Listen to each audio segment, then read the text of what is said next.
What's that? I was just asking if you have stats in the room, and how many stats in the room. All right. Played pretty good at times. I think defensively we were 9 3-and-outs, maybe something like that. At one time I counted, which was good. We gave up an easy throw for a touch after a muffed punt.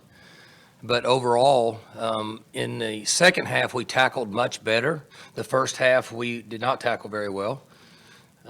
So once we cleaned up our tackling, we were in the right spot. We covered pretty good. I thought we played pretty good defensively. And in offensively, we were okay. We're not run blocking very well. Run blocking was below average. Didn't give our guys a chance, really. They played a lot of low safeties. They were way down in there, blah, blah, blah, same old. But allowed us to throw for a lot of yards. But we still don't run block well enough, in my opinion, to be successful in the long run. So we had a lot of improvement in that area. And I was disappointed in special teams. Obviously, we had a muff punt. We let 2 balls hit the ground in our punt return unit that shouldn't have hit the ground. We got to go and make that play. I know it's not easy, but I feel like that we're athletic enough to do that. And then we gave up a 25 or 30-yard return on KOR. So I'm not very pleased with special teams. And then not excited about our lack of discipline with 15-yard penalties. So overall, it's a good win. You win by 40 points or whatever. That's a heck of a deal. But we need to be a more disciplined team, and so that starts with me. And I'll get that through to the coaches, and we'll get that passed along. And we'll need to play better. As I said a 3 weeks ago, each week they get better. The next team we're playing is a really good football team. So we'll need to play a lot better in all those areas that I just mentioned. Mike, you talked about them stacking the box on your run game, which I assume other teams will probably do as well. Is there a Cowboy back? Is there a situation that you guys feel like you can do to maybe help the run game, help the offensive line? Because I know you've always said early October is kind of your key, but obviously big games before that coming up. I guess what you're saying is what I told the guys is there's times we have to run the ball and they say you can't run it. You got to be able to run the football. And we couldn't do that tonight. And we've done that in the past, things that we do. So the way their safeties were playing and their backers were playing, you're limited in some of the things you can do, but you have to be better at it than what we did. There's nobody covering the middle of the field. So, you can throw the ball in the middle of the field pretty much anytime you want. But to answer your question, yes, and we have to be better because we're going to play some teams that might be good enough to play that way and then minimize what we get on the perimeter. So there's times you got to be able to rush the football for 4 yards of carry. Did you see what you wanted to out of Taylor tonight? Oh, he's better. Sure, yeah. He had a poor throw.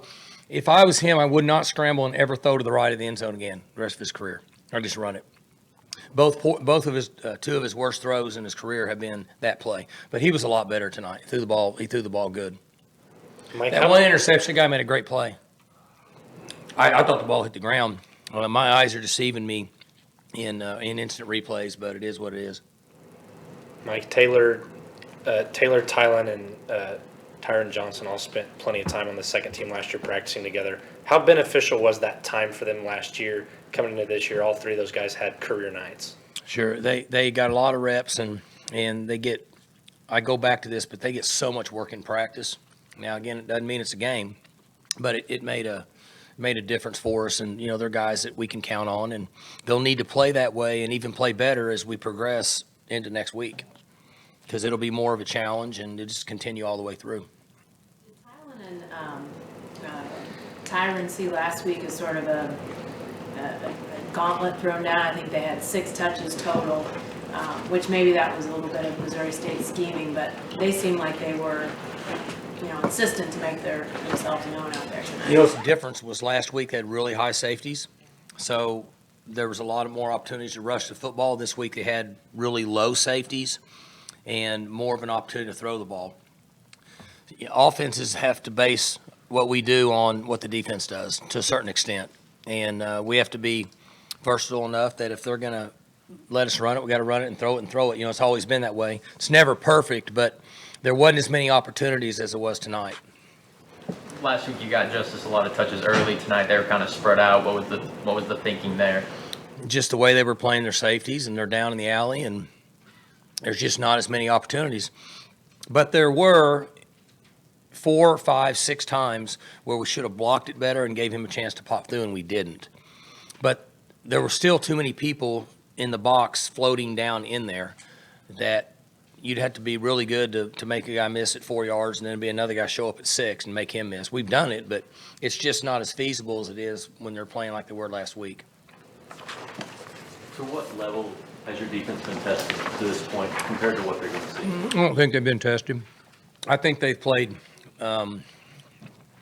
average, good. They played good football. They'll be tested next week.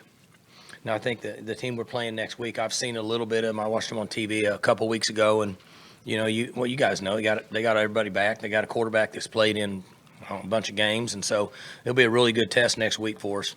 I'm not saying they didn't play good. They played good. They had 9 3-and-outs and held them to under 200 yards, I think. So they played okay, played good, but we'll find out next week. Guys were called twice for targeting tonight, and just from what you saw, was it quite necessary for like both guys to get ejected? Your thoughts on that? You know, I don't know anymore what it is. I give up. 87 should have got hit with a personal foul, even if he wouldn't have targeted, because he went back and hit a player that really wasn't involved in the game. He's over here and the ball's over here. So that's not very smart, and that's undisciplined.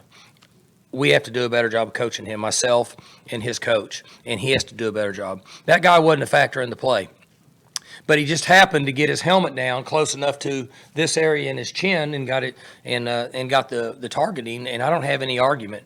The one with Magruder, I'll never know because they lowered their head and he lowered his head, and so I don't know what they call anymore. But obviously they reviewed it, and we had the same thing last year with Bundage against him, almost the exact same play. The running back lowered his head, Bundage lowered his head, they ejected him. And then they came back and said they missed the call. So doesn't make a difference. He got ejected. Now he's back. 87's out for next week, I think. With your offensive line, you talked about, did you feel it was more a physicality issue tonight or Really hard for me to tell from down there. Best way is to watch the TV. I can watch a lot more and see it, but it looks bad when the head coach is always watching the big screen and not watching the game. But it's more interesting. This is really good too. I mean, this is tropical smoothie cafe. I'd have brought a lot to share. Throw a little vodka in there, it'd been a lot better. I have a ride home for everybody out there, so I mean, I'm not driving, so. When Kenneth got thrown out, Colby Peel went in the game, and then Tanner McAllister played a lot at corner in the second half. What have you seen from those two young guys that are, I know kind of Colby was forced into it, but Tanner's, you said he may have gotten some reps in the first game too. What's been leading to those two guys impressing so as they've been here so? 2 should be rotating in from day one. You know, he had the little wrist injury, and so 31 got thrown in because of what happened to Magruder. Obviously, our guys feel pretty good about him being in there. He's still young, but he'll learn on the run.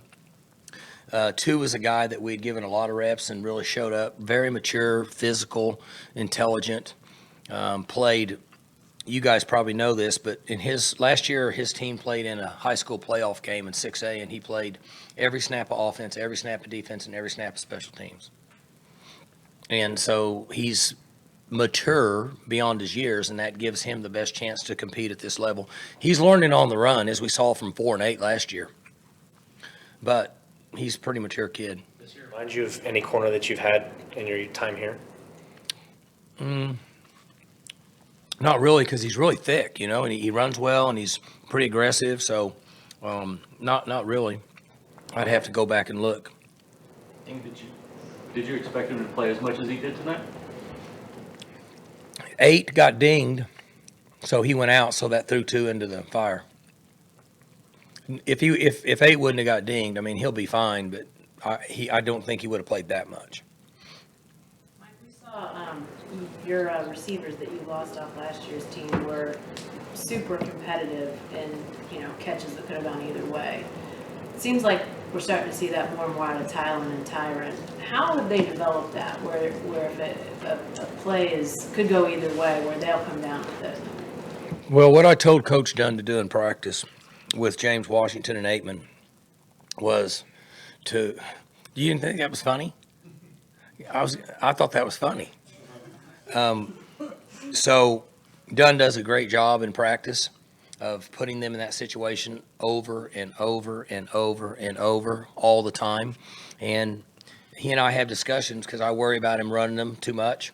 But he says if they're going to go make plays in a game, then we have to do it all the time in practice, and they work it a lot. And so they just kind of get force-fed and they figure it out. You talked about Peel and McAllister 2 games in. Do you feel like you have maybe a better grasp on that redshirt rule? I don't think two's going to redshirt. And I'm going to guess now that with what 31 did, without me saying too much based on not watching the tape, that he could be a guy that might not redshirt. Devin Harper had that pick six, and he also contributed to several tackles. What do you think he's bringing to the defense this season? He made a nice play. We dropped him from the backside to the middle of the field, and the quarterback didn't see it. You said you were saying he broke some tackles? Yeah, I know. I liked it. Yeah, he used to run the ball in high school. He's a good runner. In fact, we almost put him on that side of the ball until 27 ended up being a good player last year, so we left him over there. But he does have some running ability.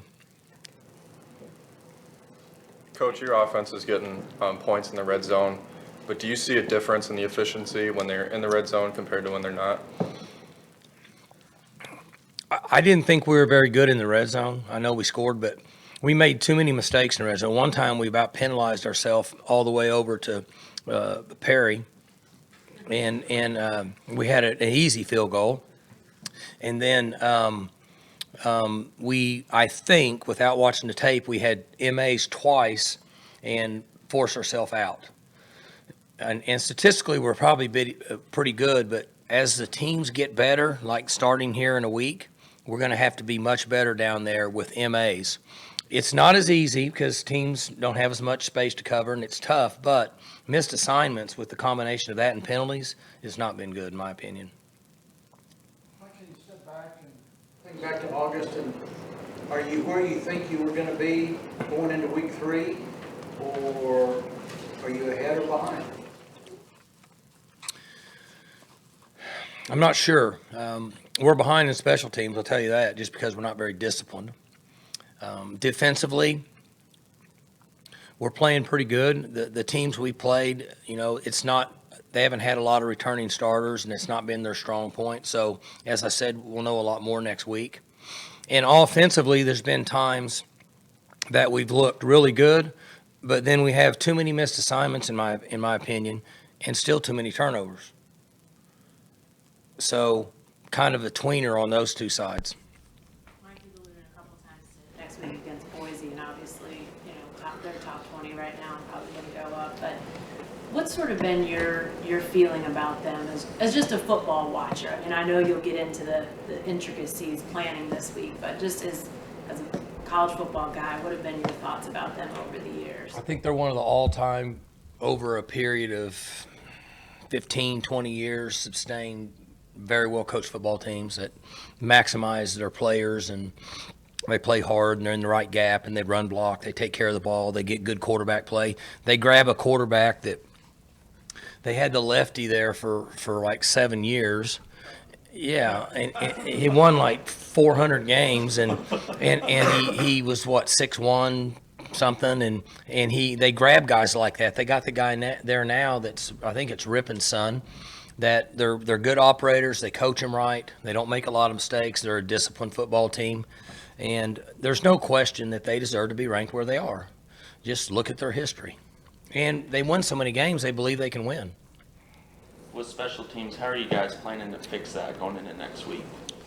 We got to get together and come up with really good plans and be more disciplined in practice, and just like raising a child at home, just keep correcting them over and over and over and find what the problem is, come up with a solution and implement a plan. I wish it could happen fast because it drives me crazy. But we just need to keep working. We've got guys there, and it's not the schemes. It's just the discipline and the way we're executing it. Do you plan on keeping Stoner at the punt returner spot, or rotate that, or keep him there? I thought there was 2 punts that he could have caught. He could have run up and caught them. Now, the one that came this way that put us on the 1-yard line or whatever, the ball was tailing and falling away from him, and so sometimes guys don't like to run up and catch those, and I've never been back there, so I have a hard time saying yes or no. It's kind of easy to stand where I am and say, go catch it. But I like what he's doing. I just want him to be a little more aggressive. And I will say this for Stoner. That guy can punt it 60 yards in the air or punt it 30 yards in the air. And he did that last year, and he did it tonight. There were several punts that he had, at least 3 that didn't go probably 30 yards. And then he had a couple of them that he boomed probably 60. So, you're playing in the outfield, and am I gonna play the double in the line drive, or am I gonna play the deep ball? And I'm kind of in a tweener spot. And so that was a little bit of an issue for Stoner. You had LD and Chuba back for kick returns. What's kind of the decision factor between those guys back there? Keep working those guys. The one that kicked down here in LD, he went outside. There's no blocking out there. So all the bad guys were pushing him that way. He's got to get back inside. So that wasn't good. He knew it as soon as he did it. And I said, we need to do it before you know you're doing it and run this way. And he said he would next time. What's Steiner's situation? He punted this week. We could have punted him in this game. But I think he's got a coming out deal on social media tomorrow. So that way y'all will know what he's doing. But he's fine. He was punting this week. Anything else, Coach? We got both coordinators after the Thanks, guys. These are really good, man. I'm just telling you. I bet they have a lot of cows.